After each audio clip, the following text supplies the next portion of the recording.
ദൈവമായ കർത്താവ് നമുക്ക് വീണ്ടും അധികം കൃപ നൽകുമാറാകട്ടെ. സ്തോത്രം.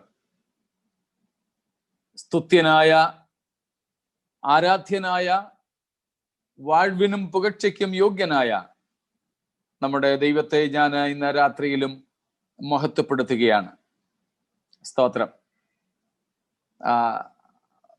പുതിയ നിയമം കൂടുതലും യേശു ക്രിസ്തുവിനെയാണ് മഹത്വപ്പെടുത്തുന്നത്. പൊതുവെ നാം അതുകൊണ്ട് പറയാറുണ്ട് ക്രിസ്റ്റോ സെൻട്രിക് എന്ന്, ക്രിസ്തു കേന്ദ്രീകൃതമായ ഒരു ജീവിതം. അതാണ് പുതിയ നിയമത്തിൽ നാം കാണുന്നത്. വേദപുസ്തകത്തിലെ ദൈവം ത്രിയേക ദൈവമായിരിക്കുമ്പോൾ തന്നെ, സ്തോത്രം, യേശു ക്രിസ്തുവിനെ ഉയർത്തുന്ന, ക്രിസ്തു മാഹാത്മ്യത്തെ വർണ്ണിക്കുന്ന ഒരു ഗ്രന്ഥ സമുച്ചയമാണ് നമുക്ക് പുതിയ നിയമത്തിൽ കാണുവാൻ കഴിയുന്നത്. New Testament is very much christocentric, exalting Jesus Christ, magnifying Jesus Christ. ക്രിസ്തുവിന്റെ മഹത്വത്തെ ധാരാളമായിട്ട് പഞ്ഞമില്ലാതെ വർണ്ണിക്കുന്ന ഒരു ഭാഗമാണ് നമുക്ക് പുതിയ നിയമത്തിൽ പൊതുവെ കാണുവാനായിട്ട് സാധിക്കുന്നത്. കൂടുതലും അത് യഹൂദന്മാരുടെ ഇടപെട്ടിരുന്നത് കൊണ്ടാണ് കാണുവാൻ നമുക്ക് അങ്ങനെ സാധിക്കുന്നതും. സ്തോത്രം. യഹൂദന്മാർ യേശുവിനെ അംഗീകരിക്കാതിരുന്നപ്പോൾ അപ്പോസ്തലന്മാരെല്ലാവരും യഹൂദന്മാർ നിന്ദിച്ച, തള്ളിക്കളഞ്ഞ ആ യേശുവിനെ തന്നെയാണ് ദൈവം ക്രിസ്തുവും കർത്താവുമാക്കി വെച്ചത് എന്ന് ഊന്നി പറഞ്ഞതാണ്. അങ്ങനെ ഒരവസ്ഥ നമുക്ക് പുതിയ നിയമത്തിൽ കാണുവാൻ കഴിയുന്നത്. ക്രിസ്തു മഹാത്മ്യത്തിന് വേണ്ടിയിട്ടുള്ള ജീവിതം നയിപ്പാൻ ദൈവം നമുക്കും കൃപയേകുമാറാകട്ടെ എന്ന് ദൈവത്തോട് പ്രാർത്ഥിക്കുന്നു. സ്തോത്രം. ഒരിക്കൽ കൂടെ എല്ലാവർക്കും വന്ദനം അറിയിച്ചുകൊണ്ടും പാസ്റ്റർ ജസ്റ്റിനും കുടുംബത്തിനും പ്രത്യേക നന്ദി അറിയിച്ചുകൊണ്ടും ദൈവത്തിന്റെ വചനത്തിലേക്ക് നാം പ്രവേശിക്കുകയാണ്. ഒരു പ്രാവശ്യവും കൂടെ നമ്മുടെ ചിന്തയ്ക്ക് ആധാരമായ ഭാഗം വായിക്കാമല്ലോ. സ്തോത്രം. മത്തായിയുടെ സുവിശേഷം 5-ാം അധ്യായത്തിന്റെ 9-ാമത്തെ വാക്യം. സമാധാനം ഉണ്ടാക്കുന്നവർ ഭാഗ്യവാന്മാർ, അവർ ദൈവത്തിന്റെ പുത്രന്മാർ എന്ന് വിളിക്കപ്പെടും. സ്തോത്രം. സമാധാനം ഉണ്ടാക്കുന്നവർ ഭാഗ്യവാന്മാർ, അവർ ദൈവത്തിന്റെ പുത്രന്മാർ എന്ന് വിളിക്കപ്പെടും. സ്തോത്രം. നാം ആ വിഷയത്തിൽ ഇന്നലെ ചിന്തിച്ചു തുടങ്ങിയത് what is not the meaning of peace making. സമാധാനം ഉണ്ടാക്കുന്നവർ ഭാഗ്യവാന്മാർ എന്ന് ക്രിസ്തു പറഞ്ഞപ്പോൾ എന്തല്ല സമാധാനം, അല്ലെങ്കിൽ സമാധാനം ഉണ്ടാക്കുക എന്ന് പറഞ്ഞാൽ എന്തല്ല, മിസ്കൺസെപ്ഷൻസ് എന്തൊക്കെയാണ് അതിനെ സംബന്ധിച്ച് എന്നുള്ളതാണ് നാം ഇപ്പോൾ നോക്കിക്കൊണ്ടിരിക്കുന്നത്. ഇന്നലെ നാം അതേക്കുറിച്ച് കണ്ടു. It's not absence of conflicts. എതിർപ്പുകൾ അല്ലെങ്കിൽ വഴക്കുകൾ, ഭിന്നതകൾ ഇല്ലാത്ത ഒരവസ്ഥയല്ല സമാധാനം ഉണ്ടാക്കുക എന്ന് പറയുന്നത്. അതിന് മോഡേൺ ലാംഗ്വേജിൽ പറയാറുണ്ട് it's not peace building. Peace building or അതിനെക്കുറിച്ച് മറ്റു ചിലർ പറഞ്ഞത് ഇറ്റ്സ് നോട്ട് പീസ് കീപ്പിംഗ്. ഉള്ള സമാധാനം നഷ്ടപ്പെടാതെ ഇങ്ങനെ തല്ലിപ്പൊത്തിക്കൊണ്ടുപോകുന്ന അവസ്ഥയോ ഭാവിയിൽ പ്രശ്നമൊന്നും ഉണ്ടാകാതെ പീസ് ബിൽഡിംഗ് ചെയ്യുന്ന പരിപാടിയോ ഒന്നുമല്ല ഈ പറയുന്നത്. സ്തോത്രം. രണ്ടാമത് നമ്മൾ കണ്ടത് ഇറ്റ് ഈസ് നോട്ട് എസ്കേപ്പിസം. ഇത് ഒളിച്ചോടലുകളല്ല. എന്തെങ്കിലും പ്രശ്നമില്ലാതെ അങ്ങ് പോട്ട്, അങ്ങ് സഹിച്ചേക്കാം എന്ന് വെക്കുന്ന പരിപാടിയല്ല. കണ്ണടച്ച് പ്രശ്നമില്ലെന്ന് വരുത്തുന്നതല്ല. ഇവൈഡ് ചെയ്ത് ഒഴിവാക്കി കടന്നു പോകുന്ന ഒരു വസ്തുതയും അല്ല. മൂന്നാമത്തേത് നമ്മൾ കണ്ടത് ഇറ്റ് ഈസ് നോട്ട് ഇൻക്ലൂസീവിസം. എല്ലാം എന്നാ പിന്നെ പ്രശ്നം ഇല്ലാതിരിക്കട്ടെ, നമുക്ക് എല്ലാവരെയും അങ്ങ് ഉൾക്കൊണ്ടേക്കാം. ഒടുവിൽ വല്ലാത്ത പ്രശ്നമായിരിക്കുകയും ചെയ്യുന്നത്. ഒത്തിരിയിടത്ത് പ്രശ്നപരിഹാരത്തിന് വേണ്ടി ശ്രമിക്കുന്നവര് അങ്ങനെ അകപ്പെട്ടു പോയിട്ടുള്ളത് നമ്മൾ കണ്ടിട്ടുണ്ട്. ഒറ്റയ്ക്കൊറ്റയ്ക്ക് ചെന്ന് കണ്ടു, അപ്പോൾ അവര് പറഞ്ഞത് ശരിയാ, നീ പറഞ്ഞ ശരിയാന്ന് സമ്മതിച്ചു. ഇവരെല്ലാരെയും കൂടെ ഒരുമിച്ച് വന്നപ്പോ പറഞ്ഞു, എല്ലാരോടും ഇത് തന്നെ പറഞ്ഞേക്കുന്നേ, അപ്പൊ പിന്നെ എങ്ങനെയാ പറ്റുക?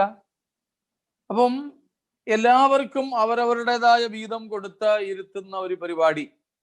എന്നാലും ഞാൻ പറഞ്ഞ B.A. തോമസ് സാറ് പറഞ്ഞ ആകൽക്കറുതായിക്ക് നേർച്ചയിടുന്ന പരിപാടി, ആരെയും ഒഴിവാക്കണ്ട, എല്ലാവർക്കും അല്പാൽപ്പം ഇരിക്കട്ടെ.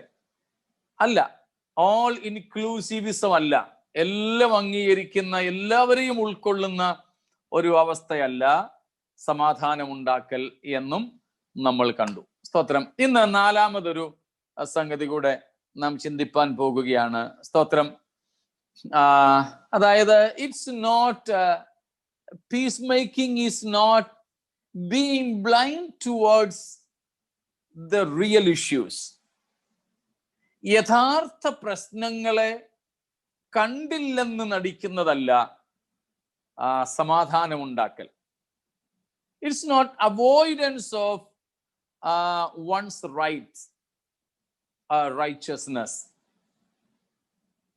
പ്രശ്നങ്ങളെ കണ്ടില്ലെന്ന് നടിക്കുന്നതല്ല. സ്തോത്രം. ഒരു സമയത്ത് ചില പാസ്റ്റേഴ്സ് ഒക്കെ ചെയ്തിട്ടുള്ളൊരു കാര്യമാണ്, ചില വിശ്വാസികളും ചെയ്തിട്ടുണ്ട്. അവരുടെ ചർച്ചിലെ തന്നെ, ഞാനൊരു സമയത്ത് ഒരു സ്ഥലത്ത് ശുശ്രൂഷിച്ച, സ്ഥലമൊന്നും ഞാൻ പറയത്തില്ല, ഒരു സ്ഥലത്ത് ഞാൻ ശുശ്രൂഷിക്കുന്ന സമയത്ത് പതിവില്ലാതെ രാവിലെ ഞാൻ ഒരു വീട്ടിൽ വിസിറ്റിങ്ങിന് വേണ്ടി പോയി. ഞാൻ അവരുടെ രണ്ട് സൈഡിലും വാതിലുണ്ട്. നോർത്ത് ഇന്ത്യൻ സൈഡ് ആകുമ്പോൾ നാട്ടിലെ പോലൊന്നുമല്ല, അവരുടെ വീട് ഒരു മൂലയ്ക്കായിരിക്കുന്നത്. അതുകൊണ്ട് അതുവഴിയും ഇതുവഴിയും അവരുടെ വീട്ടിലേക്ക് കയറാം. ഞാൻ അവിടെ നിന്ന് ഇങ്ങനെ കറങ്ങി ഈ സൈഡിൽ ഫ്രണ്ടിലേക്ക് വരുമ്പോൾ നമ്മുടെ ഈ ഞാൻ വിസിറ്റിങ്ങിന് വേണ്ടി പോയ വീട്ടിലെ അച്ചായൻ വാതിൽക്കൽ തന്നെ നിന്നോണ്ട് നല്ല വെളുത്ത സിഗരറ്റ് വലിച്ചുകൊണ്ടിരിക്കുക. ഞാന് അദ്ദേഹത്തെ അവിടെ വെച്ച് കണ്ട് സംസാരിക്കാനും നിന്നില്ല, ഞാൻ ഇങ്ങ് പോരുന്നു. അദ്ദേഹം എന്നെ കണ്ടതുമില്ല. ഞാൻ പെട്ടെന്ന് തിരിഞ്ഞിങ്ങ് പോരുന്നു, ഇപ്പുറത്ത് വന്നു, സംസാരിച്ചു. ഞാൻ കണ്ടില്ല എന്ന് നടിക്കാൻ പോയില്ല. ചോദിച്ചാൽ ഇദ്ദേഹം ഇനിയും കള്ളം പറയും, അല്ലെങ്കിൽ പിന്നെ അന്ന് മൊബൈൽ ഫോണും ഒന്നും വെച്ച് ഫോട്ടോ എടുക്കാനും വീഡിയോ എടുക്കാനും നോക്കാത്ത ഒരു കാലമാണ്. അപ്പോൾ കള്ളം പറയുകയാണെങ്കിൽ പിന്നെയും പ്രശ്നമാണ്, പിന്നെയും എന്നാ പിന്നെ എനിക്ക് തോന്നിയതാകാം എന്നൊക്കെ പറഞ്ഞങ്ങ് ഉപേക്ഷിക്കേണ്ടി വരും എന്നൊന്നും ഞാൻ കരുതിയില്ല. അങ്ങനെ വെച്ചിരുന്നെങ്കിൽ ഞാൻ പ്രശ്നം ഒഴിവാക്കാൻ വേണ്ടിയിട്ട് ആ യാഥാർത്ഥ്യത്തെ തള്ളിക്കളഞ്ഞവനായിട്ട് മാറിയേനെ. അതല്ല സമാധാനമുണ്ടാക്കുക എന്ന് പറയുമ്പോൾ. ഒത്തിരി സ്ഥലങ്ങളിൽ അങ്ങനെ സംഭവിക്കാറുണ്ട്.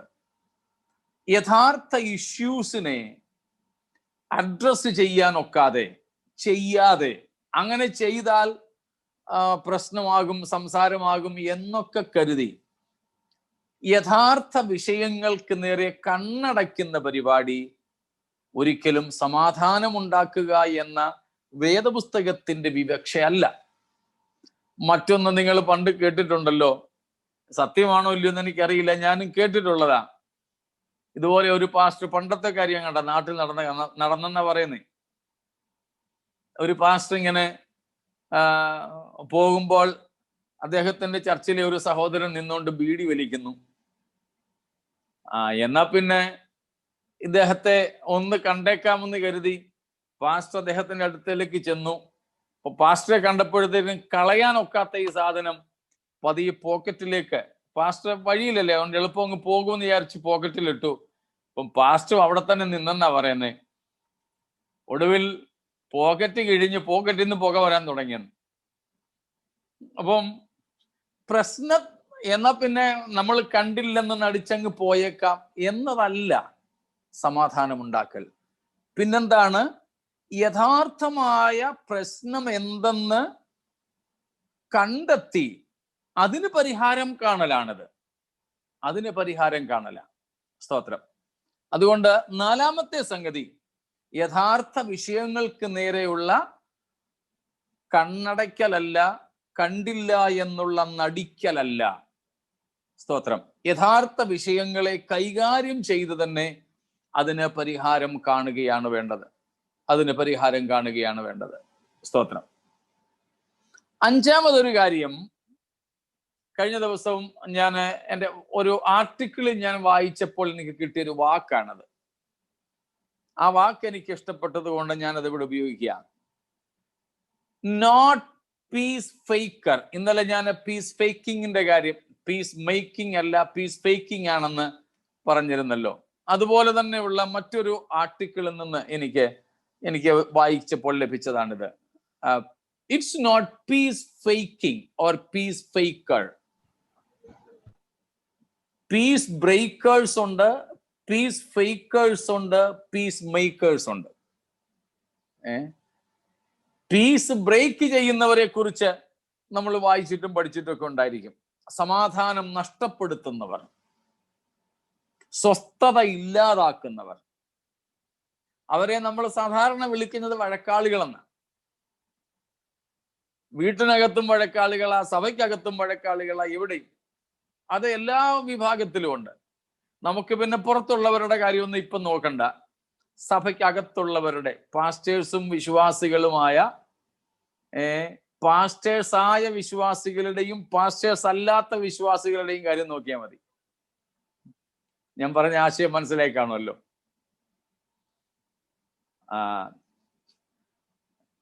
നമ്മുടെ കൂട്ടത്തിലാണോ പറഞ്ഞെന്ന് എനിക്ക് ഓർമ്മയില്ല.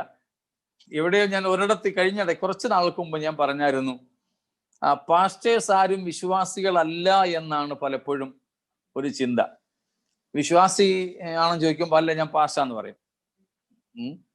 ഞാൻ വിശ്വാസിയല്ല, ഞാൻ പാസ്റ്റാണ്. അപ്പൊ ഞാൻ അതുകൊണ്ടാണ് എടുത്തു പറഞ്ഞത്, പാസ്റ്റേഴ്സായ വിശ്വാസികളും പാസ്റ്റേഴ്സ് അല്ലാത്ത വിശ്വാസികളും ആയവരെ സംബന്ധിച്ചാണ് നമ്മളിപ്പോൾ ചിന്തിച്ചുകൊണ്ടിരിക്കുന്നത്.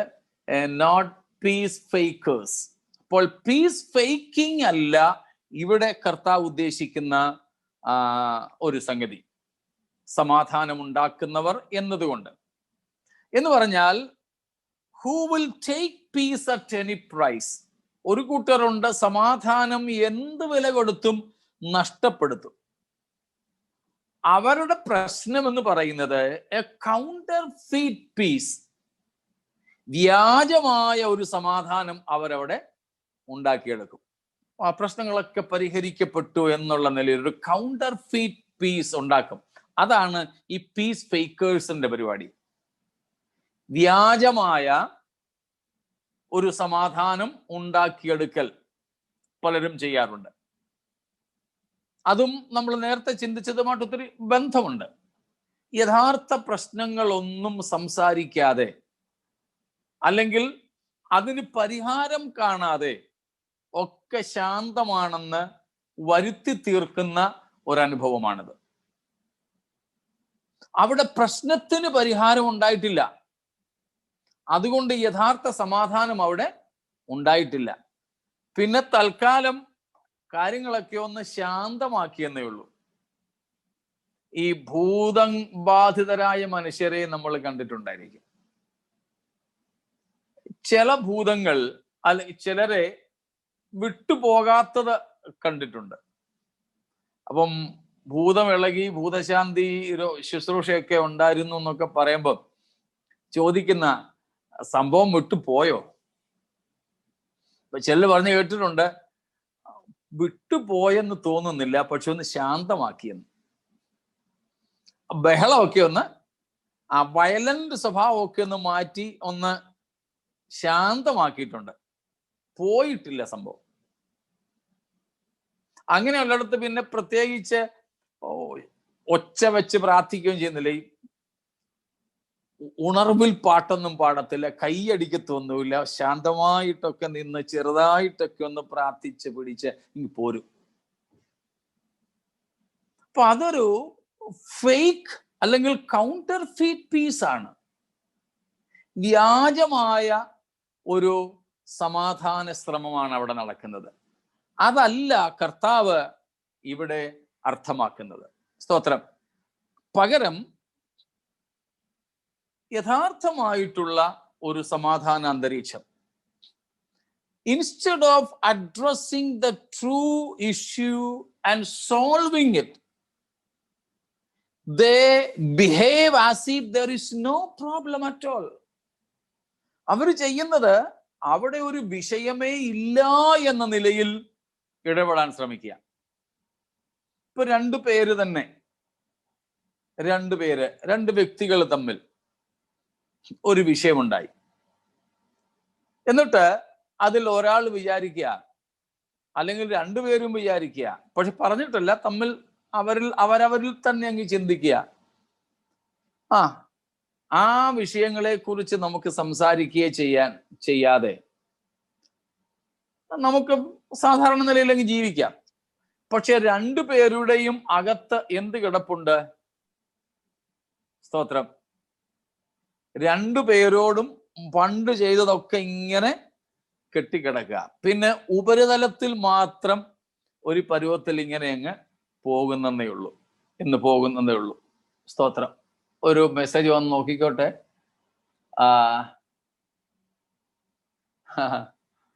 ചർച്ചിലെ പ്രശ്നങ്ങൾ സോഷ്യൽ മീഡിയയിലൂടെ പറഞ്ഞു പരത്തുന്നത് ശരിയാണോ?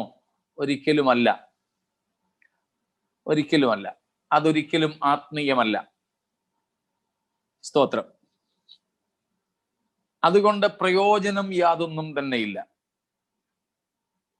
അത് നമുക്ക് ചർച്ചിനകത്തെ സമാധാന ശ്രമങ്ങളെ കുറിച്ചുള്ള ആ വിഷയത്തിലേക്ക് വരുമ്പോൾ ആ കാര്യം നമുക്ക് കൂടുതൽ കൈകാര്യം ചെയ്യാം.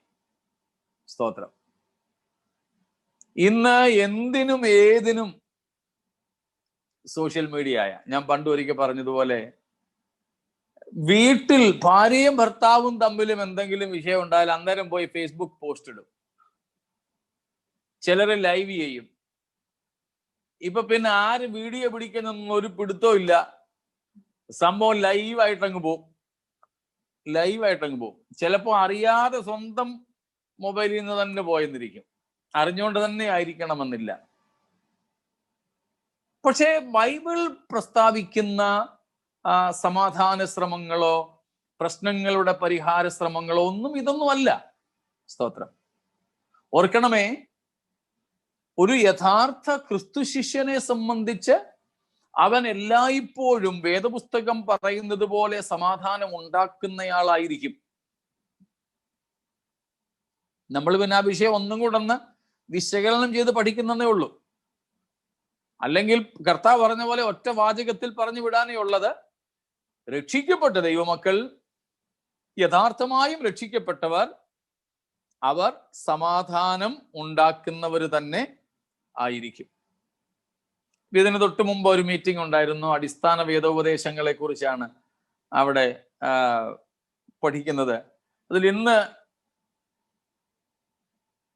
അടിസ്ഥാന ഉപദേശങ്ങളിൽ ഒരുപക്ഷെ നമുക്കത്ര പരിചയമില്ലാത്ത ഒരു അടിസ്ഥാന ഉപദേശമാണ് ഇന്ന് ഞങ്ങൾ പഠിച്ചത്.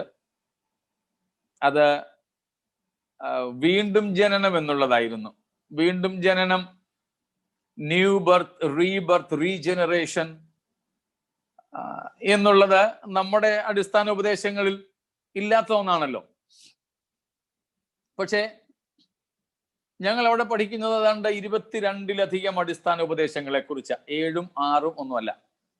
അതില് ഈ വീണ്ടും ജനനം, പുതുതായി ജനിക്കുക.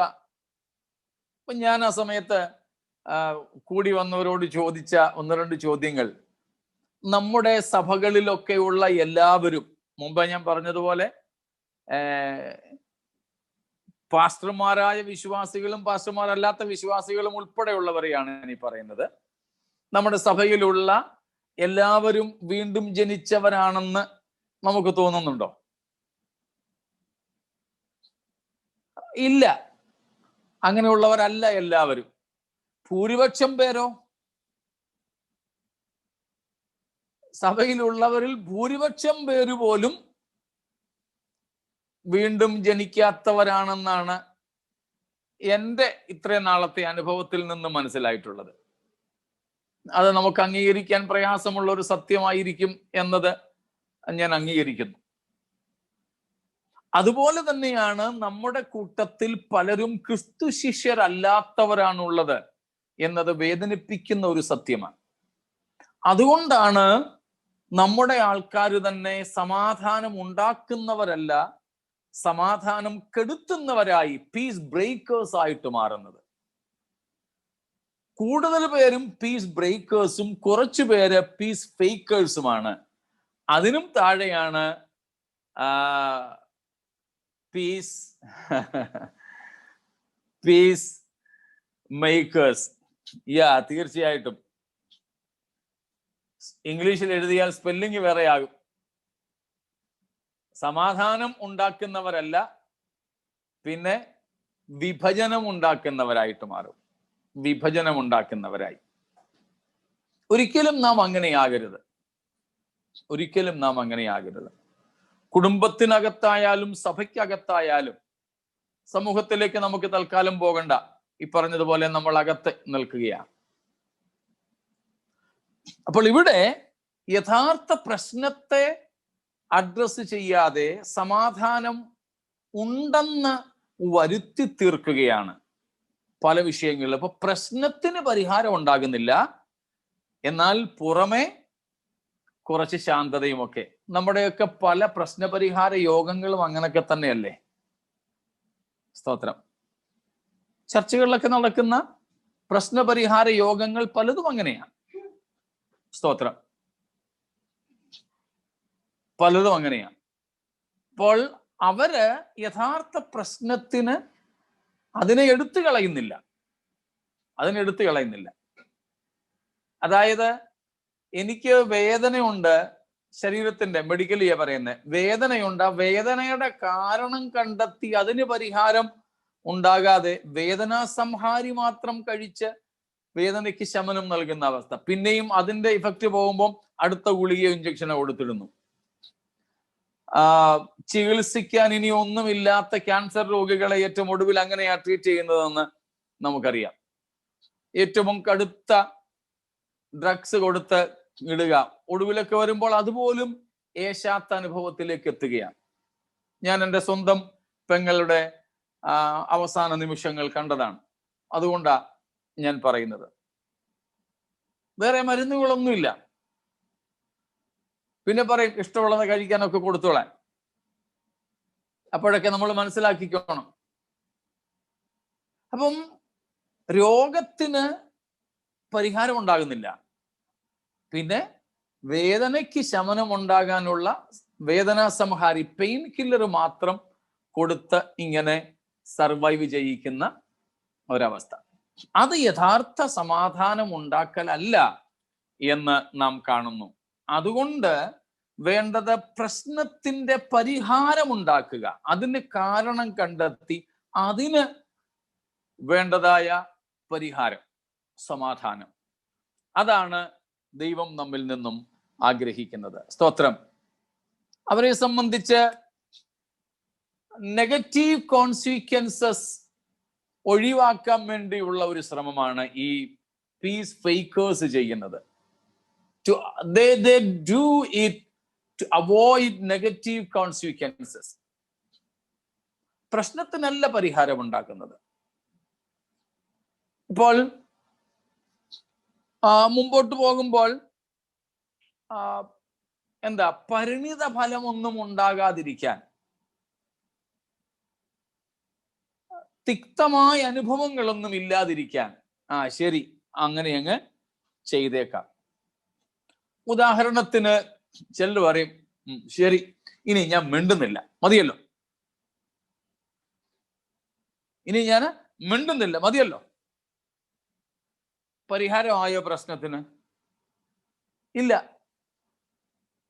അത് പീസ് ഫേക്കിംഗ് ആണ്. ഞാൻ മിണ്ടിയാൽ പ്രശ്നമല്ലേ, ഇനി ഞാൻ മിണ്ടുന്നില്ല. അത് പീസ് സ്പീക്കിംഗ്.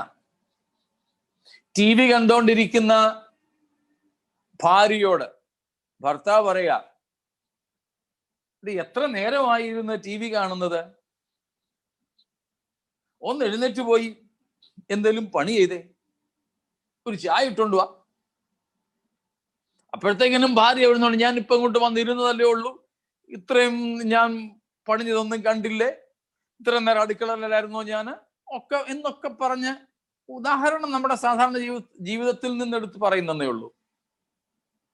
കുറച്ചും കൂടെ ഒക്കെ ഭാര്യയുടെ ഭർത്താവ് ഇത് പറയുമ്പോഴേക്കും, എന്നാ ഇനി ഞാൻ TV കാണുന്നില്ലെന്നും പറഞ്ഞോണ്ട് റിമോട്ട് പൊട്ടിപ്പോകുന്ന പോലെ ഒരു ഞെക്ക്, സ്വിച്ച് പൊട്ടിപ്പോകുന്ന പോലെ സ്വിച്ചും ഓഫ് ചെയ്തിട്ട് എടുത്തെറിഞ്ഞിട്ട് ഷടേ ഫടേ എന്നും പറഞ്ഞിരുന്നിട്ട് ഒറ്റ പോക്ക്. സ്വസ്ഥതയായല്ലോ, ഇനി മതിയല്ലോ, സമാധാനമായോ? ഇല്ല. ഇത് പീസ് ഫേക്കിംഗ് ആണ്, പീസ് ഫേക്കിംഗ്. എന്നാൽ സമാധാനം ഉണ്ടാക്കുകയാണെങ്കിൽ, ശരി, ഞാൻ അങ്ങനെ TV കാണുന്നത് അച്ചായന് ഇഷ്ടമല്ലെങ്കിൽ ശരി, ഞാൻ ഇപ്പോഴങ്ങോട്ട് വന്നിരുന്നേ, എന്നാൽ തന്നെ ചില പ്രയാസമാണോ, ഞാൻ ഓഫ് ചെയ്യുന്നു. എന്താ വേണ്ട, ചായയാണോ കാപ്പിയാണോ? സന്തോഷത്തോടുകൂടെ, സന്തോഷത്തോടുകൂടെ. എന്നാൽ നമ്മൾ പലപ്പോഴും വീട്ടിനകത്തും പുറത്തും ഒക്കെ ഉണ്ടാകുന്ന പ്രശ്നങ്ങൾ ഇങ്ങനെയാണ്. ചർച്ചിലെ സെക്രട്ടറി, ചർച്ചിലെ കാര്യമാണല്ലോ, നമ്മൾ പുറത്തു പോകുന്നില്ലേ, ചർച്ചിലെ സെക്രട്ടറി കാര്യങ്ങളൊക്കെ ഇങ്ങനെ സംസാരിച്ചു. പക്ഷേ പ്രശ്നത്തിന് പരിഹാരമൊന്നും കാണുന്ന ലക്ഷണമില്ല. അവിടെ അദ്ദേഹം പറഞ്ഞു, ശരി, ഞാൻ സെക്രട്ടറി ആയിട്ടിരിക്കുന്നതല്ലേ പ്രശ്നം, എന്നാ ഈ സാധനം എല്ലാം കൂടെ, ബുക്കും എല്ലാം കൂടെ പെറുക്കി ഒറ്റ ഏറും കൊടുത്തിട്ട് ഇനി ഞാൻ ഈ പരിപാടിക്കില്ല. കണക്ക് തീർത്തിട്ടില്ല,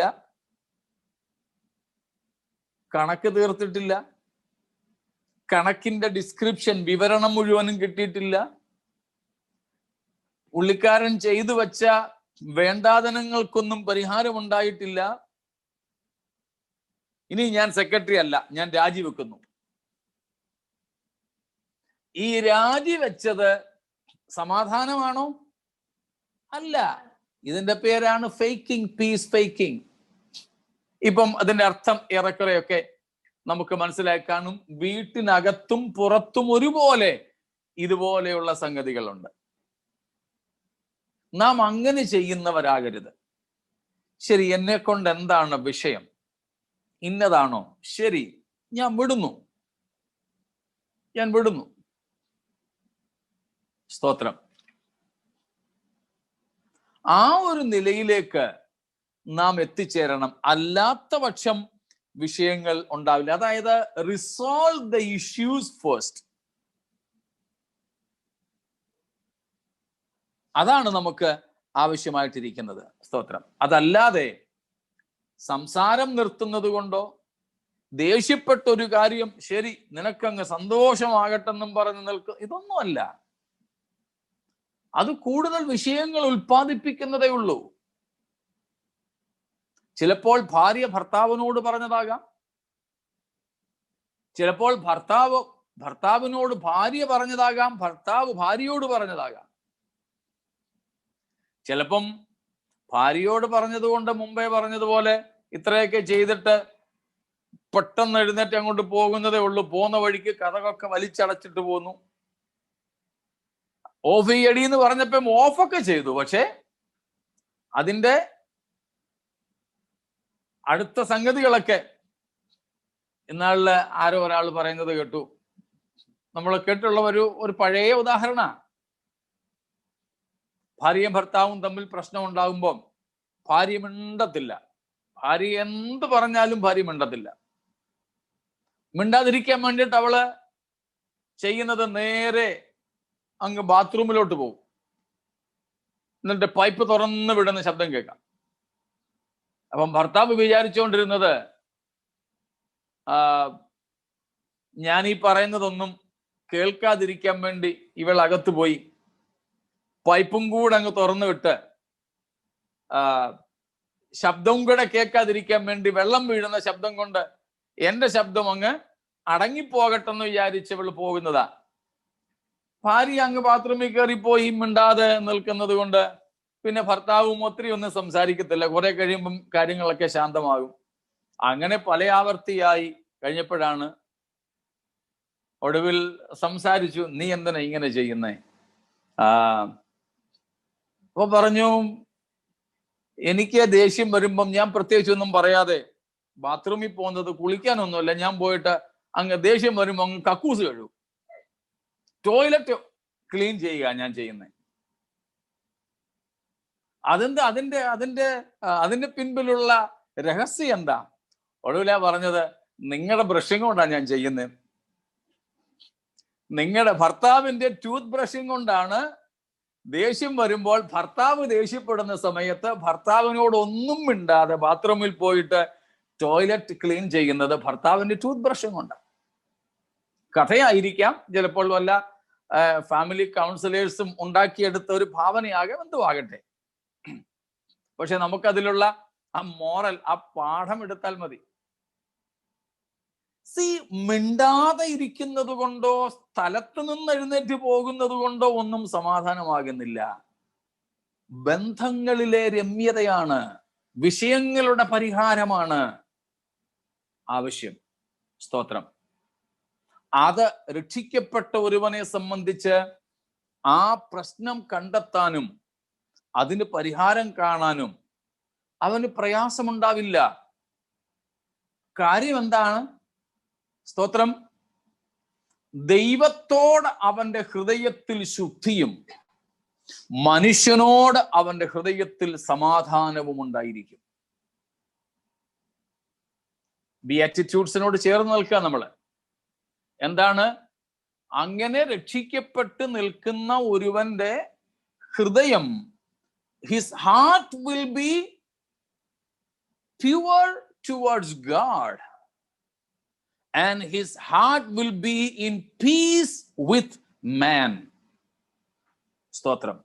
ദൈവത്തോട് ശുദ്ധ ഹൃദയമുള്ളവന് മനുഷ്യനോട് സമാധാനമായ ബന്ധമുണ്ടായിരിക്കും. അവനെ ഇതൊന്നും പ്രവോക്ക് ചെയ്യത്തില്ല. പലരും ഭാര്യയോ ഭർത്താവോ മക്കളോ ഒക്കെ പലപ്പോഴും പ്രൊവോക്കേറ്റീവായിട്ടാണ് പല കാര്യങ്ങളും നിർത്തുന്നത്. മുമ്പ് ഞാൻ പറഞ്ഞ TV ഓഫ് ചെയ്യുന്നത് ഭാര്യ അത്രയും ചെയ്തിട്ടെങ്കിൽ പോകും. ചിലപ്പം റിമോട്ടിന്റെ ബട്ടൺ വല്ലതും ഒന്ന് അമങ്ങിപ്പോകുന്നേ ഉള്ളൂ. എന്നാൽ അതേ കാര്യം ഭർത്താവാണ് ചെയ്യുന്നെങ്കിൽ ചിലപ്പം ഇവൻ TV തല്ലിപ്പൊട്ടിക്കുമെന്ന്, എന്നാൽ ഇനി മേലെ കാണണ്ടെന്ന് പറഞ്ഞു. അവിടെ TV ആണ് പ്രശ്നമെങ്കിൽ TV തല്ലിപ്പൊട്ടിച്ചത് കൊണ്ട് പരിഹാരമായില്ല. അപ്പോൾ ഇങ്ങനെയുള്ള പീസ് ഫേക്കേഴ്സ് അല്ല, അല്ലെങ്കിൽ പീസ് ഫേക്കിംഗ് അല്ല ഈ സമാധാന ശ്രമത്തിൽ ഉള്ളത് എന്ന് നാം മനസ്സിലാക്കുക. സ്തോത്രം. അതുകൊണ്ട് അങ്ങനെയുള്ള തെറ്റായ ധാരണകളെ നമുക്ക് വിട്ടിട്ട് യഥാർത്ഥമായുമുള്ള സമാധാന ശ്രമം അല്ലെങ്കിൽ സമാധാനം ഉണ്ടാക്കുന്നവർ എന്നതിൻ്റെ അർത്ഥത്തിലേക്ക് നമുക്ക് വരാം. നാം ആവർത്തിക്കട്ടെ. സ്തോത്രം. ആത്മാവിൽ ദരിദ്രരായവർ നമ്മൾ കണ്ടു, അവർ താഴ്മ ഉള്ളവരായിരിക്കും. സ്തോത്രം. സൗമ്യത ഉള്ളവരായിരിക്കും. കാരണം അവർക്ക് ആശ്രയിക്കാനായിട്ട് യാതൊന്നുമില്ല, ആരുമില്ല. ദൈവത്തിൽ മാത്രമുള്ള ആശ്രയത്തിൽ ഞാൻ ഒന്നുമല്ല, ഏതുമല്ല, ആരുമല്ല എന്ന തിരിച്ചറിവോടെ ദൈവം എനിക്ക് സകലത്തിനും വേണം എന്ന തിരിച്ചറിവോടെ ജീവിക്കുന്നവനാണല്ലോ ആത്മാവിൽ ദരിദ്രനായവർ. അതേ തുടർന്നിട്ട് നാം കാണുന്നത് പാപങ്ങളുടെ അവസ്ഥകൾ നിമിത്തം വിലപിക്കുന്ന, കരയുന്ന, ദുഃഖിക്കുന്ന മനുഷ്യനെയാണ്. സ്തോത്രം. സൗമ്യതയോടെ, താഴ്മയോടെ, നീതിക്ക് വേണ്ടി വിശന്ന് ദാഹിച്ച്, സ്തോത്രം, ഹൃദയശുദ്ധിയോടെ ജീവിക്കുന്ന ഒരുവന് ഒരു തരത്തിലും താൻ നിമിത്തം മറ്റുള്ളവരുടെ സമാധാനം നഷ്ടപ്പെടുന്നത് സഹിക്കാൻ പറ്റില്ല. സ്തോത്രം. ഒരു ഭാര്യയാണോ, ഭാര്യ നിമിത്തം ദൈവത്തിന്റെ കൽപ്പനകൾ ലംഘിക്കപ്പെടാത്തിടത്തോളം, ദൈവകൽപ്പനകളെ ലംഘിച്ചിട്ട് ഒരുവന് സമാധാനം വരുത്താൻ ഒരു ഭാര്യയും ഭർത്താവും മക്കളും മാതാപിതാക്കളും ആരും ശ്രമിക്കരുത്. എംപ്ലോയറോ എംപ്ലോയി ആരും ശ്രമിക്കരുത്.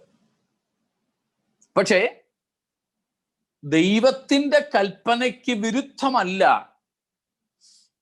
എൻ്റെ ഭാര്യ എന്നിൽ നിന്നും ആഗ്രഹിക്കുന്നത് എങ്കിൽ അവളുടെ ഞങ്ങളുടെ സമാധാനത്തിന് വേണ്ടി, ഞങ്ങളുടെ കുടുംബ സമാധാനത്തിന് വേണ്ടി ഞാൻ എൻ്റെ ഭാര്യയുടെ വാക്കുകൾക്ക് വില കൽപ്പിക്കുന്നവനായിരിക്കും. കാര്യം മനസ്സിലായോ? ഭാര്യ എന്നോട് പറയുന്നത് അല്ലെങ്കിൽ എന്നിൽ നിന്നും അവൾ ആവശ്യപ്പെടുന്നത് ദൈവവചനത്തിന്റെ ലംഘനമല്ല, ദൈവകൽപ്പനയുടെ ലംഘനമല്ല, ദൈവവചനത്തിന് വിരുദ്ധമായതല്ല എങ്കിൽ സ്തോത്രം, എനിക്ക് ഇഷ്ടമില്ലെങ്കിൽ പോലും ഞങ്ങളുടെ കുടുംബ സമാധാനത്തിന്റെ നിലനിൽപ്പിന് വേണ്ടിയിട്ട് ഞാനത് ചെയ്തു കൊടുക്കാൻ തയ്യാറാകും.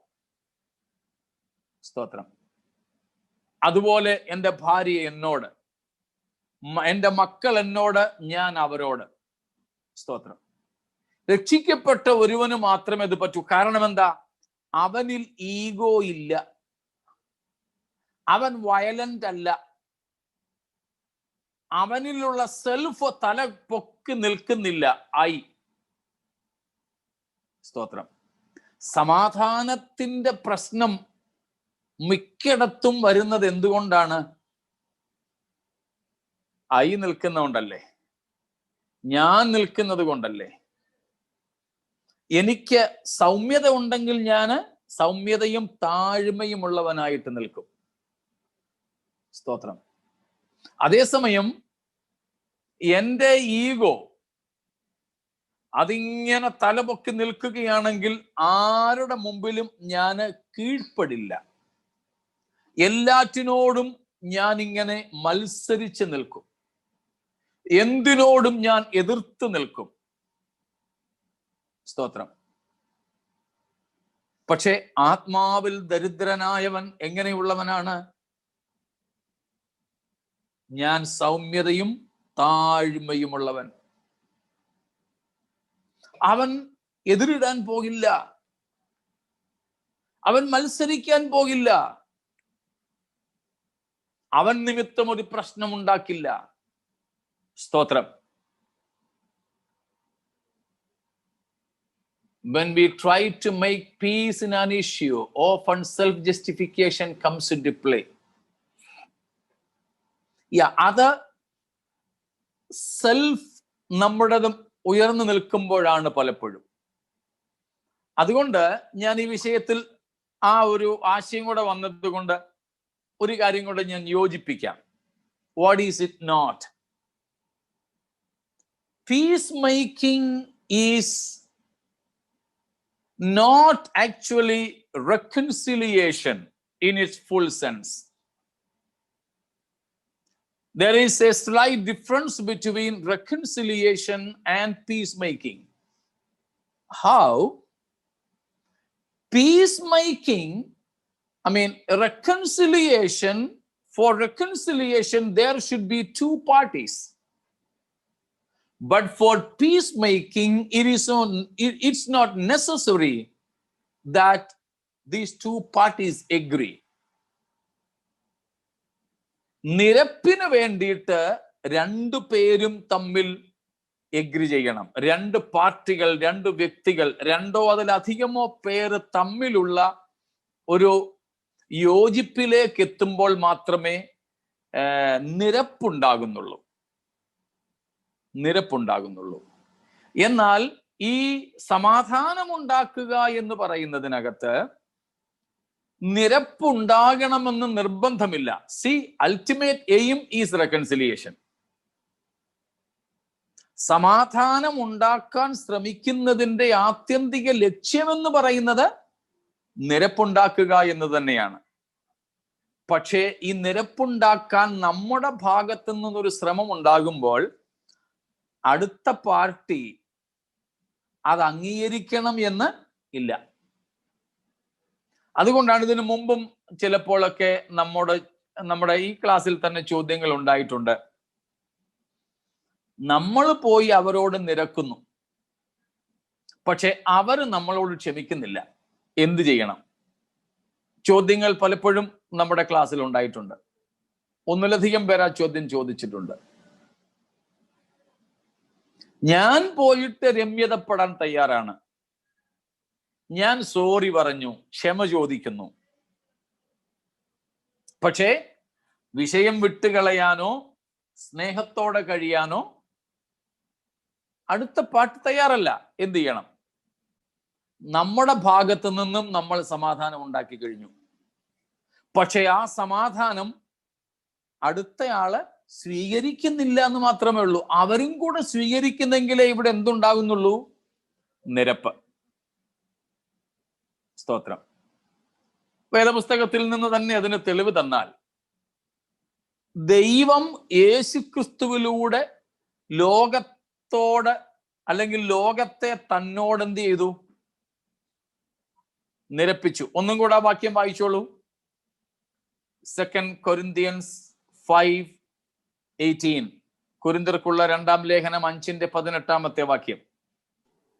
അതിനൊക്കെയും ദൈവം തന്നെ കാരണഭൂതൻ. അവൻ നമ്മെ ക്രിസ്തു മൂലം തന്നോട് നിരപ്പിച്ചു. നിരപ്പിന്റെ ശുശ്രൂഷ ഞങ്ങൾക്ക് തന്നിരിക്കുന്നു. കണ്ടോ? അതിന്റെ ആദ്യ ഭാഗം കണ്ടോ? ദൈവം നമ്മെ ക്രിസ്തു മൂലം ദൈവത്തോട് നിരപ്പിച്ചു. അടുത്ത വാക്യവും കൂടെ 19. ദൈവം ലോകത്തിന് ലംഘനങ്ങളെ കണക്കിടാതെ ലോകത്തെ ക്രിസ്തുവിൽ തന്നോട് നിരപ്പിച്ചു പോന്നു. ഈ നിരപ്പിന്റെ വചനം ഞങ്ങളുടെ പക്കൽ ഭരമേൽപ്പിച്ചുമിരിക്കുന്നു. കണ്ടോ? ദൈവം എന്ത് ചെയ്തു? ലോകത്തെ തന്നോട് നിരപ്പിച്ചു. സ്തോത്രം. നിരപ്പിച്ചു. പക്ഷേ ലോകം മുഴുവനും ഇന്ന് ദൈവത്തോട് നിരന്നിരിക്കുന്നുവോ? സ്തോത്രം. ഇത് മാറ്റിക്കോ.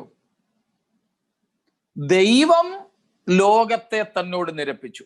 ദൈവത്തിന്റെ ഭാഗത്ത് നിന്നുമുള്ള സമാധാന ശ്രമം ദൈവം നടത്തി.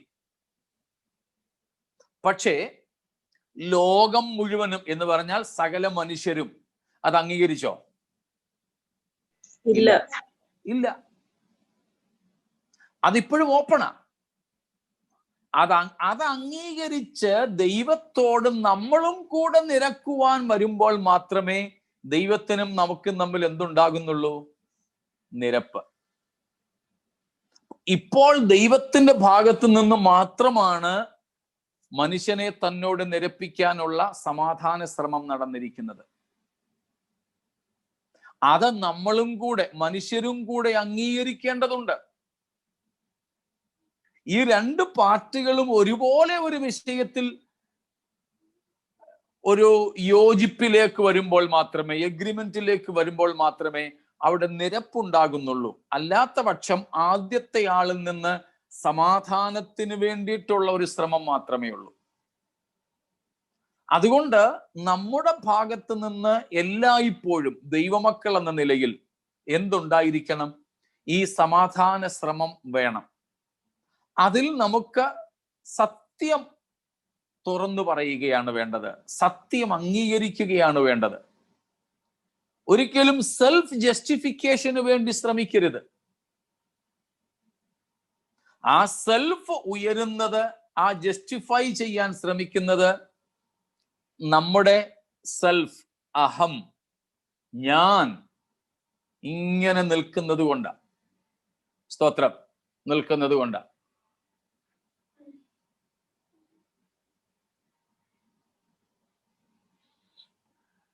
നമ്മൾ ആ ഭാഗത്തേക്ക് വരുന്നുണ്ട്. റോമർ 13:18 12-ാം അധ്യായത്തിലേക്കും ഒക്കെ ഈ ഭാഗങ്ങളിലേക്ക് വരുന്നുണ്ട്. Thank you Shibu.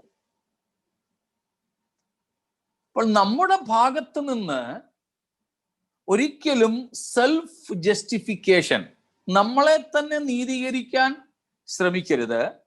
നമ്മിലെ പോരായ്മകൾ മറച്ചുവെക്കാൻ ശ്രമിക്കരുത്. ന്യായീകരിക്കാൻ ശ്രമിക്കരുത്. അതുണ്ടാവില്ല. രക്ഷിക്കപ്പെട്ട ഒരാളാണെങ്കിൽ ഒരിക്കലും ഉണ്ടാവില്ല. സ്തോത്രം. ഒരിക്കലും ഉണ്ടാവില്ല. അത് സംഭവിച്ചു പോയി, സംഭവിക്കരുതാത്തതായിരുന്നു എന്ന നിലയിൽ അവനത് സമ്മതിക്കുകയുള്ളൂ. സ്തോത്രം. നമ്മൾ കഴിഞ്ഞ ദിവസങ്ങളിലൊക്കെ മറ്റ് ബിയാറ്റിറ്റ്യൂഡ്സ് കണ്ടപ്പോൾ പഠിച്ചതുപോലെ അവിടെ നമ്മുടെ താഴ്മ അല്ലെങ്കിൽ നാം താണുകൊടുക്കുന്നത് ഒരു ഹീനമായ കാര്യമായിട്ട്, വില കുറഞ്ഞ കാര്യമായിട്ട്, നമ്മുടെ വ്യക്തിത്വത്തിന് ഇടിവ് സംഭവിക്കുന്നതായിട്ട് നമുക്ക് തോന്നത്തില്ല. പക്ഷെ എപ്പോഴാ സമാധാനം ഇല്ലാതെയാകുന്നത്? ഞാൻ എങ്ങനെ താഴുന്നതെന്ന് വിചാരിച്ചു നിൽക്കുമ്പോഴാ. നമ്മൾ അതിനൊന്ന് മനസ്സ് വെച്ചാൽ മതി. സ്തോത്രം.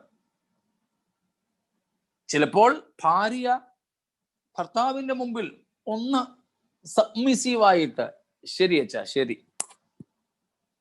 അംഗീകരിച്ചോ, സംഭവം തീർന്നു.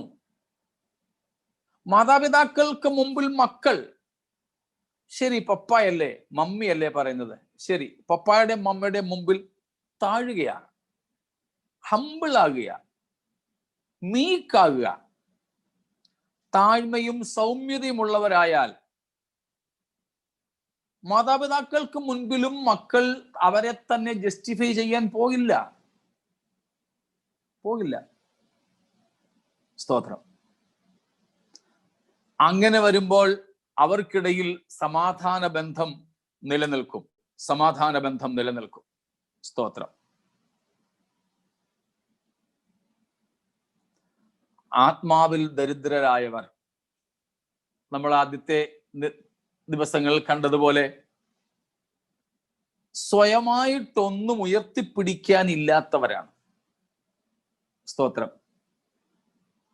ആ നിലയിൽ നാം മുൻപോട്ട് പോവുകയാണെങ്കിൽ സ്തോത്രം, തീർച്ചയായിട്ടും നമുക്കിടയിൽ എപ്പോഴും സമാധാന ബന്ധമുണ്ടായിരിക്കും. ഞാൻ ഈ പറഞ്ഞതുപോലെ ഭാര്യ ഭർത്താക്കന്മാർ തമ്മിൽ തന്നെ എന്താ വിഷയം? രണ്ടുപേരും ഒരേപോലെ നിൽക്കുമ്പോഴാണ് പ്രശ്നം. നമ്മുടെ നാട്ടില് എൻ്റെ ചെറുപ്പം മുതൽ ഞാൻ കേട്ടുവരുന്ന ഒരു പഴഞ്ചൊല്ലുണ്ട്, ഒരു പ്രോവർബിയൽ സേയിങ് ഉണ്ട്.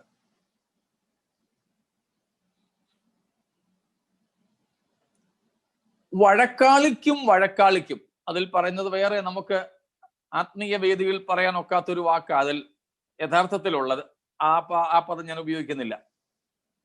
ഞാൻ അതിനെ ഒന്ന് ലഘൂകരിക്കുകയാണ്. വഴക്കാളിക്കും ഒറ്റ വഴിയേ ഉള്ളൂ. മനസ്സിലാവുന്നുണ്ടോ? എന്നാൽ ഒരാള് വഴക്കാളിയും ഒരാള് ശാന്തനുമാണെങ്കിൽ അവർക്ക് തമ്മിൽ രണ്ട് വഴികളുണ്ട്. എന്നാൽ ഒരു ശാന്തനുമാണ് രണ്ട് വശത്തു നിന്നും വരുന്നതെങ്കിൽ അവർക്ക് എത്ര വഴിയുണ്ട്? 3 വഴി. അവർക്ക് 3 വഴിയുണ്ട്. എല്ലാവർക്കും പിടിയിട്ട് കാണത്തില്ല. നമ്മുടെ നാട്ടിലെ ഇപ്പോഴത്തെ ഹൈവേ ഒന്നും നിങ്ങൾ എടുക്കണ്ട കേട്ടോ. ഇപ്പോഴത്തെ ഹൈവേ ആയിട്ടൊന്നും നിങ്ങൾ ചിന്തിക്കണ്ട. എന്നാൽ ഒരു സർവീസ് റോഡ്, വണ്ടിയൊക്കെ ഓടിക്കുന്നവരാണെങ്കിൽ സർവീസ് റോഡ്, അല്ലെങ്കിൽ നമ്മുടെ നാട്ടിലെയൊക്കെ ഒറ്റയടിപ്പാത, കണ്ടത്തിലെയൊക്കെ വരമ്പേ കൂടെ പോകുന്ന പഴയ കാലത്ത് പറയുന്ന ഒരു സെയിങ് ആയത്.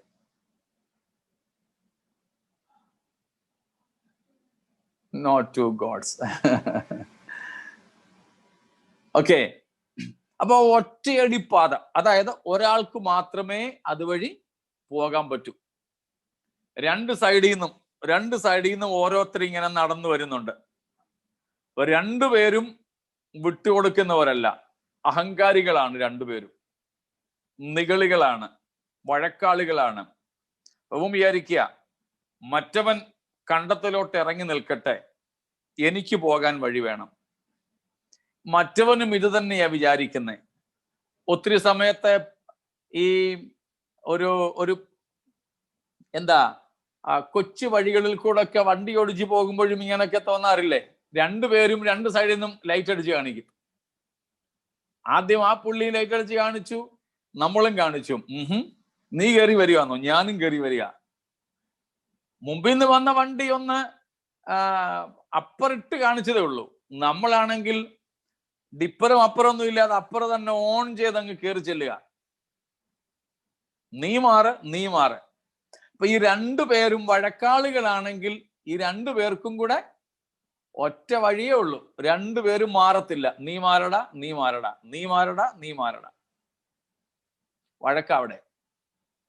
അതേസമയം ഒരു വശത്തുനിന്ന് വരുന്നത് ഒരു വഴക്കാളിയും മറ്റേ വശത്തുനിന്ന് വരുന്നത് ഒരു ശാന്തനായ സാധാരണക്കാരനുമാണെങ്കിൽ, ആ ശാന്തനായ മനുഷ്യൻ നേരത്തെ തന്നെ എന്ത് ചെയ്യും? കണ്ടത്തിലോട്ട് അങ്ങ് ഇറങ്ങി നിന്നു കൊടുക്കും. നീ പൊക്കോളാൻ പറയും. അപ്പോൾ അവർക്ക് രണ്ടുപേർക്കും ഇടയിൽ എത്ര വഴി ഉണ്ടായി? 2 വഴി. മൂന്നാമത്തേതാണ്, ഈ രണ്ട് സൈഡിൽ നിന്നും വരുന്നവർ രണ്ടുപേരും ഷെരീഫാണ്, രണ്ടുപേരും ശാന്തന്മാരായ മര്യാദക്കാരാണ്. അങ്ങനെയാണെങ്കിൽ രണ്ടുപേരും വിചാരിക്കും, ഞാൻ മാറിക്കൊടുക്കാം. രണ്ടുപേരും കണ്ടത്തിൽ ഇറങ്ങും. നടുക്കത്തെ വഴി ചുമ്മാതെ കിടക്കുകയും ചെയ്യും. അതാണ് പറയുന്നത്, മര്യാദക്കാരായ രണ്ടുപേർക്ക് നടുവിൽ വഴി 3. നടുക്കത്തെ യഥാർത്ഥ വഴി അങ്ങനെ കിടക്കുന്നു. ഇവർ രണ്ടുപേരും ആ വഴിയിൽ നിന്ന് ഇറങ്ങി വസ്തുവിനകത്തൂടെ, കണ്ടത്തിൽ കൂടെ, വെള്ളത്തിൽ കൂടെ പോകുന്നു. നോക്കണേ, കുടുംബജീവിതത്തിലും നമ്മുടെ ജോലി സ്ഥലത്തും സഭയ്ക്കകത്തും ഒക്കെ ഇത് തന്നെയാണ് പ്രശ്നം. സ്തോത്രം. ഒരുമയുണ്ടായാൽ ഉലക്കയിലും കിടക്കാം.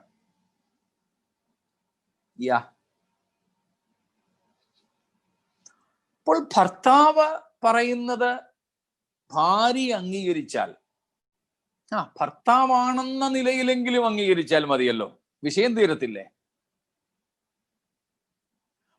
പപ്പായാണ്, മമ്മിയാണ്, ടീച്ചറാണ്, പാസ്റ്ററാണ് പറയുന്നത് എന്ന് മക്കൾ ഒന്ന് അംഗീകരിച്ചാൽ വിഷയം അവിടെ തീരത്തില്ലേ? Don't try to justify us. പക്ഷേ നമ്മുടെ സെൽഫ് ഉയർന്നിൽക്കുമ്പോൾ പറയും, ഞാൻ വിട്ടുകൊടുക്കത്തില്ല, ആരായാലും എന്താ? ഇല്ല. അതല്ല രക്ഷിക്കപ്പെട്ട ഒരു ദൈവ പൈതലിന്റെ ജീവിതത്തിൽ സംഭവിക്കുന്നത്. നമ്മൾ നേരത്തെ ചിന്തിച്ചതുപോലെ അവരന്യായം സഹിക്കാൻ തയ്യാറാ. സ്തോത്രം. അവരന്യായം സഹിക്കാൻ തയ്യാറാ. ഇനി അഥവാ എന്തെങ്കിലും ഒരു വിഷയമുണ്ടായാൽ തന്നെ എന്താ ചെയ്യുന്നത്? ഉടൻ തന്നെ ചെന്ന് അതിന് പരിഹാരം കാണുകയാണ്. ചിലപ്പോൾ ഒരു സോറിയിൽ തീരുന്ന വിഷയങ്ങളല്ലേ?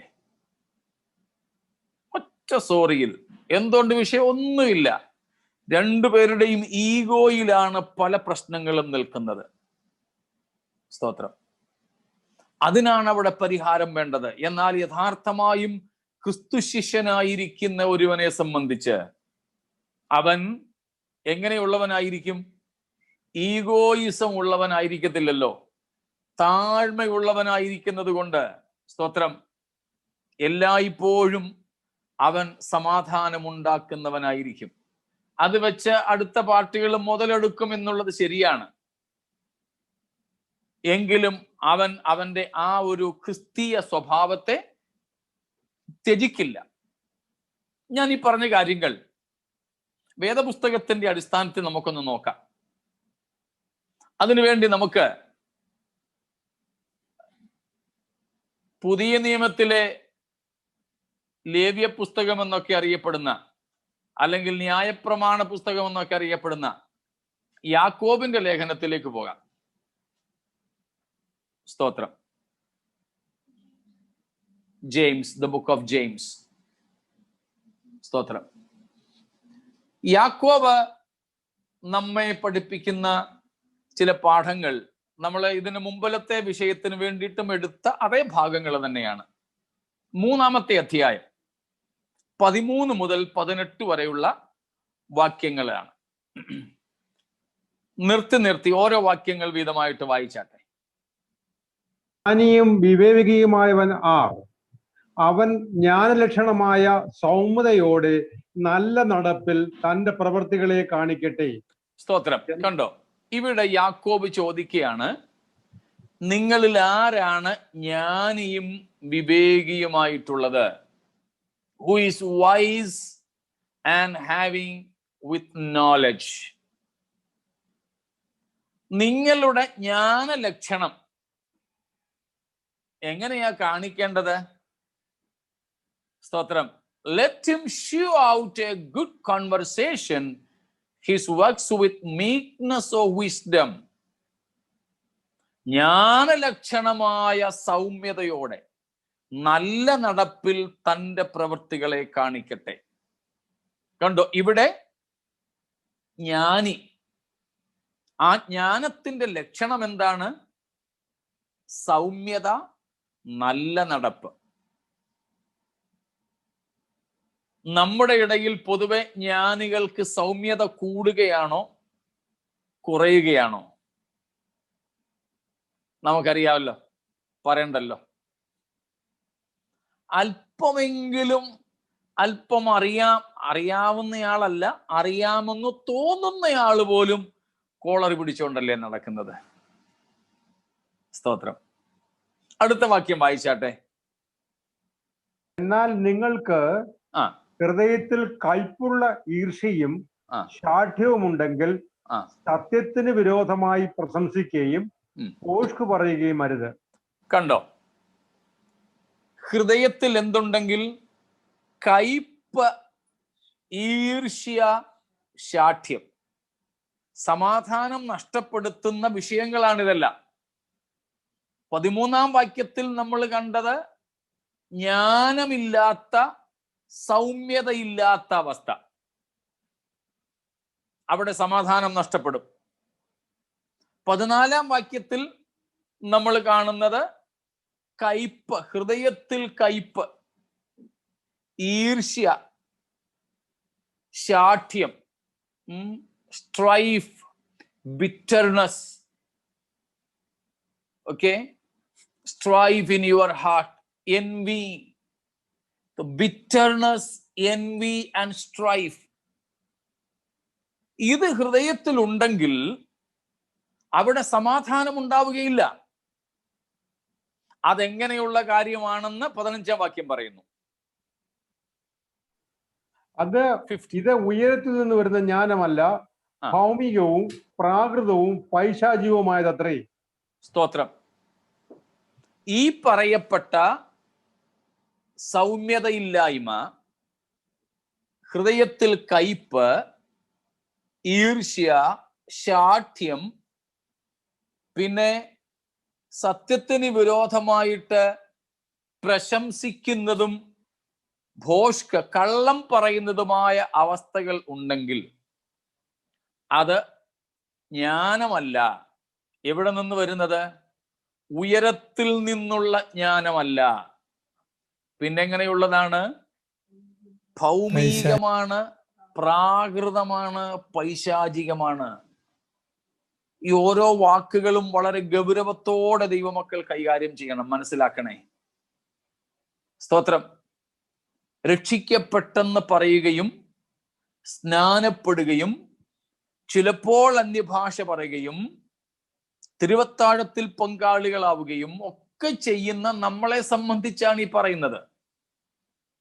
നമ്മുടെ ആരുടെയും അകത്ത് ഈ പറയപ്പെടുന്ന സൗമ്യതയില്ലായ്മ ഉണ്ടാകരുത്. നമ്മിൽ ആരിലും തന്നെ ഹൃദയത്തിൽ ആരോടും കയ്പുണ്ടാകരുത്. ബിറ്റർനെസ്, കയ്പുണ്ടാകരുത്. സ്തോത്രം. ഈർഷ്യ ഉണ്ടാകരുത്. ശാഠ്യം, സ്റ്റബോൺനെസ്, സ്റ്റിഫ് നെക്ഡ് ആയിട്ട് നാം ഇരിക്കരുത്. എന്ന് പറഞ്ഞാൽ നമ്മൾ വെറും കടുംപിടുത്തം പിടിച്ചുകൊണ്ടിരിക്കരുത്. ഒത്തിരി പേർ അങ്ങനെയാ. പ്രായം കുറഞ്ഞ കുഞ്ഞുങ്ങൾ ഉൾപ്പെടെ സ്വന്തം പേരൻസിനോട് പോലും സ്റ്റിഫ് നെക്ഡ് ആയിട്ടിരിക്കും. 3-4 ദിവസം മുമ്പ് നിങ്ങൾ വാർത്തകൾ കണ്ടു കാണും. കേരളത്തിൽ ഒരു 28 വയസ്സുള്ള ചെറുപ്പക്കാരൻ, ജോലി ചെയ്തുകൊണ്ടിരുന്ന ഒരു ചെറുപ്പക്കാരൻ, ഫോട്ടോ കണ്ടാൽ അത്രയും പ്രായം തോന്നിക്കത്തില്ല, രാത്രി 2:30 അപ്സ്റ്റേഴ്സിൽ ഫോണിൽ സംസാരിക്കുന്ന ശബ്ദം കേട്ടോണ്ട് ആ മോന്റെ പപ്പ, അച്ഛൻ എഴുന്നേറ്റ് നോക്കിയപ്പോൾ കിടക്കുന്ന റൂമിൽ മോനെ കാണുന്നില്ല. ശബ്ദം പിടിച്ചു നോക്കിയപ്പോൾ മുകളില. ഈ അപ്പൻ അവിടെ ചെന്നു, വഴക്ക് പറഞ്ഞു, ആരോടാ നീ ഈ പാതിരാത്രിക്ക് ഫോണിൽ സംസാരിക്കുന്നേ, നിർത്ത്. അവനതിന് മനസ്സായില്ല. അപ്പന്റെ നിലയിൽ ഫോൺ പിടിച്ചു മേടിച്ചുകൊണ്ട് പോരുന്നു. പക്ഷേ ഈ കുട്ടി, ഈ ചെറുപ്പക്കാരൻ അന്ന് രാത്രി തന്നെ എവിടെ ഇറങ്ങിപ്പോയി, സൂയിസൈഡ് ചെയ്തു. എന്താ? അവന്റെ ആ ഹൃദയത്തിലെ കയ്പ്, ആ bitterness of his heart, how did he express it? By killing himself. ഈ സൂയിസൈഡ് ചെയ്യുന്ന പലരും, മാക്സിമം പേരും നിരാശ കൊണ്ടല്ല ചെയ്യുന്നത്, ബിറ്റർനെസ് കൊണ്ടാണ് ചെയ്യുന്നത്. മനസ്സിലാവുന്നുണ്ടോ? Not only disappointments the reason for suicide. A major reason for suicide is envy and bitterness. ആരോടോ ഉള്ള പകയാണ്. അതിനാ ആത്മഹത്യാ കുറിപ്പും കൂടെ എഴുതി വെച്ചിട്ട് പോകുന്നത്. ഇന്നയാള് നിമിത്തമാണ് ഞാൻ ചാകാൻ പോകുന്നത്. അന്നേരത്തെ ഒരു ദേഷ്യത്തിലും ഒക്കെ കൂടെ പോയങ്ങ് ചെയ്യുന്നതാ. പക്ഷേ ഞാൻ ചത്താലും വേണ്ടില്ല, ഇവനെ സ്വസ്ഥതയോടെ വീട്ടിൽ കിടത്തത്തില്ലെന്നുള്ള ഒരു തീരുമാനത്തിലാണ് പോയി ആത്മഹത്യ ചെയ്യുന്നത്. അപ്പൊ കണ്ടോ, ഇതെല്ലാം എങ്ങനെയുള്ളതാണ്? ശാഠ്യം. ഒരു ശാഠ്യം എന്ന് പറഞ്ഞാൽ ഒരു ശകലം പോലും മറ്റുള്ളവരുടെ പറയുന്നതിന് ഒന്ന് അംഗീകരിച്ച് ഒന്ന് താഴാൻ മനസ്സില്ലായ്മയാണ്. സഭകൾക്കകത്തും കുടുംബങ്ങൾക്കകത്തും, ഔദ്യോഗിക സ്ഥാനങ്ങളെ നമുക്ക് തൽക്കാലം വിടാം, കുടുംബങ്ങൾക്കകത്തും സഭകൾക്കകത്തും പോലും ഇതല്ലേ ഇന്ന് നടക്കുന്നത്? സ്തോത്രം. അതൊരിക്കലും നമുക്കുണ്ടാകരുത്. അങ്ങനെ നമുക്കൊരിക്കലും ഉണ്ടാകുവാൻ നാം അനുവദിച്ചുകൂടാ. അങ്ങനെ സംഭവിക്കുന്നെങ്കിൽ അങ്ങനെയുള്ള സ്വഭാവങ്ങൾ 15-ാമത്തെ വാക്യത്തിൽ നമ്മൾ കണ്ടു, ഇത് ഉയരത്തിൽ നിന്ന് അഥവാ ദൈവത്തിൽ നിന്നുള്ള ജ്ഞാനമല്ല. പിന്നെ 15 പിന്നെ എന്താണ്? സ്തോത്രം. ഭൗമികമാണ്, പ്രാകൃതം. പ്രാകൃതം എന്ന് പറഞ്ഞാൽ സെൻഷ്വൽ എന്ന് ഇതിൽ കൊടുത്തിരിക്കുന്നു. മൃഗീയമെന്നാണ് അതിന്റെ അർത്ഥം. ദാറ്റ് ഈസ് ബീസ്റ്റ്ലി, പ്രാകൃതം. ആൻഡ് ഡെവിളിഷ്, അത് പൈശാചികമായതാണ്. ഒരിക്കലും നമ്മുടെ ഇടയിൽ അത് സംഭവിച്ചുകൂടാ. നമുക്കാർക്കും ഈ പൈശാചികമായ സ്തോത്രം അവസ്ഥകളാൽ നിയന്ത്രിക്കപ്പെടുന്നവരായിക്കൂടാ. എൻ്റെ പ്രിയപ്പെട്ടവരെ, പ്രായഭേദം കൂടാതെ ഞാനൊരു ക്രിസ്തുവിൻ്റെ ദാസൻ എന്ന നിലയിൽ നിങ്ങളെ പ്രബോധിപ്പിക്കുകയാണ്, വളരെ സ്നേഹത്തോടെ, ബഹുമാനത്തോടെ. നമ്മിൽ ആരിലെങ്കിലും കുഞ്ഞുങ്ങളിലോ മുതിർന്നവരിലോ ഭാര്യമാരിലോ ഭർത്താക്കന്മാരിലോ മാതാപിതാക്കളിലോ മക്കളിലോ പാസ്റ്റേഴ്സിലോ പാസ്റ്റേഴ്സ് അല്ലാത്തവരിലോ ഈ പ്രകാരമുള്ള ലക്ഷണങ്ങൾ എന്തെങ്കിലും ഉണ്ടെങ്കിൽ ഇന്ന് രാത്രിയിൽ തിരിച്ചറിയുക, അതെല്ലാം പൈശാചികമാണ്, പ്രാകൃതമാണ്, അതെല്ലാം ഭൗതികമാണ്, ലോകത്തിൽ നിന്നുമുള്ളതാണ്. അതൊന്നും നമ്മിൽ ഉണ്ടാകരുത്. എന്നാൽ നോക്കണേ, സ്തോത്രം, 16-ാമത്തെ വാക്യത്തിൽ വേഴ്സ് നമ്പർ 16, ഈർഷ്യയും ശാഠ്യവും ഉള്ളിടത്ത് കലക്കവും സകല ദുഷ്പ്രവൃത്തിയും ഉണ്ട്. കണ്ടോ? നിക്കണേ. മുമ്പ് നമ്മൾ പറഞ്ഞ ഈർഷ്യയും ശാഠ്യവും ഉള്ളയിടത്ത് സമാധാനമാണോ ഉള്ളത്? സമാധാനത്തിന്റെ നേരെ ഓപ്പോസിറ്റ് എന്താ? Confusion and strife. കലഹമാണ്, കലക്കമാണ്, സകല ദുഷ്പ്രവൃത്തിയുമുണ്ട്. Every evil work. എന്തു മതി? ഈർഷ്യ ആൻഡ് ശാഠ്യം. Envy and strife will always produce confusion and all sorts of evil works. ദൈവമക്കളെ, ദൈവം നമ്മെ കുറിച്ച് ഇങ്ങനെ ആഗ്രഹിക്കുന്നില്ല. നാം രക്ഷിക്കപ്പെട്ടവരാണെങ്കിൽ, നാം മാനസാന്തരപ്പെട്ടവരാണെങ്കിൽ, നാം യേശു ക്രിസ്തുവിന്റെ ശിഷ്യരാണെങ്കിൽ, നമ്മിൽ നിന്നും ആഗ്രഹിക്കുന്നത് 17ഉം 18ഉം വാക്യങ്ങളാണ്. അതിന്റെ വിശദീകരണം കർത്താവിന്റെ വരവ് താമസിച്ചാൽ നമുക്ക് നാളെ ചെയ്യാം. എന്നാൽ ഇന്ന് വായിച്ചു നിർത്താം. ഉയരത്തിൽ നിന്നുള്ള ജ്ഞാനമോ ഒന്നാമത് നിർമ്മലവും, പിന്നെ സമാധാനവും ശാന്തതയും അനുസരണവും ഉള്ളതും കരുണയും സൽപ്രവൃത്തിയും നിറഞ്ഞതും പക്ഷപാതവും കപടവും ഇല്ലാത്തതുമാകുന്നു. എന്നാൽ സമാധാനമുണ്ടാക്കുന്നവർ സമാധാനത്തിൽ വിതച്ച് നീതി എന്ന ഫലം കൊയ്യും. സ്തോത്രം. 17-ാമത്തെ വാക്യം നോക്കിക്കുക. നമ്മൾ നാളെ ആയിരിക്കും കർത്താവിന്റെ വരവ് താമസിച്ചാൽ അത് വിശദമായിട്ട് ചിന്തിക്കുന്നത്. അവിടെ ദൈവീകമായ ജ്ഞാനത്തിന്റെ ലക്ഷണങ്ങളുണ്ട്. വേഴ്സ് 17 അവിടെ നമ്മൾ എത്ര എണ്ണം ഉണ്ടെന്ന് നോക്കിക്കേ. ഒന്നാമത് നിർമ്മലമായിരിക്കും, ബി പ്യുവർ. 2 പീസബിൾ, സമാധാനം. ജെന്റിൽ, ശാന്തം. Easy to be intreated, അനുസരണമുള്ളത്.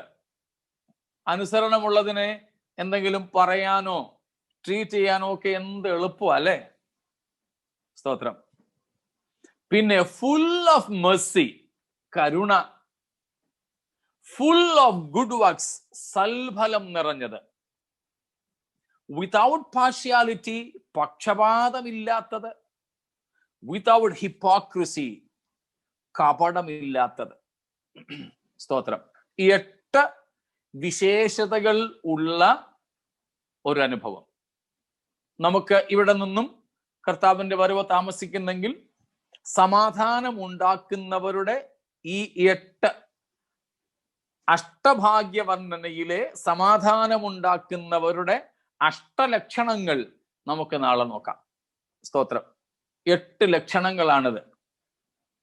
എന്നിട്ട് 18-ാം വാക്യത്തിൽ പറയുന്നു, സമാധാനമുണ്ടാക്കുന്നവർ സമാധാനത്തിൽ വിതച്ച് നീതി എന്ന ഫലം കൊയ്യും. നീതി എന്ന ഫലം കൊയ്യും. പ്രിയപ്പെട്ടവരെ, ഇന്ന് രാത്രിയിൽ നമുക്ക് നമ്മുടെ ജീവിതത്തെ ഒന്ന് പരിശോധിക്കാം. കാൽവരി ക്രൂശിൽ നമ്മുടെ കർത്താവ് മരിച്ചത്, യേശുവിന്റെ കാൽവരിയിലെ രക്തം മുഴുവനും ഊറ്റിത്തന്നത് നമ്മളെ ഒരു നോമിനൽ ക്രിസ്ത്യാനിറ്റിയിലേക്ക് വരുത്താനല്ല, യേശു ക്രിസ്തുവുമായിട്ടുള്ള അഭേദ്യ ബന്ധത്തിലേക്ക്, ദൈവത്തോടുള്ള നിരപ്പിലേക്ക്, നാം തമ്മിലുമുള്ള നിരപ്പിലേക്ക് നമ്മളെ കൊണ്ടുവരുന്നതിന് വേണ്ടിയാണ്.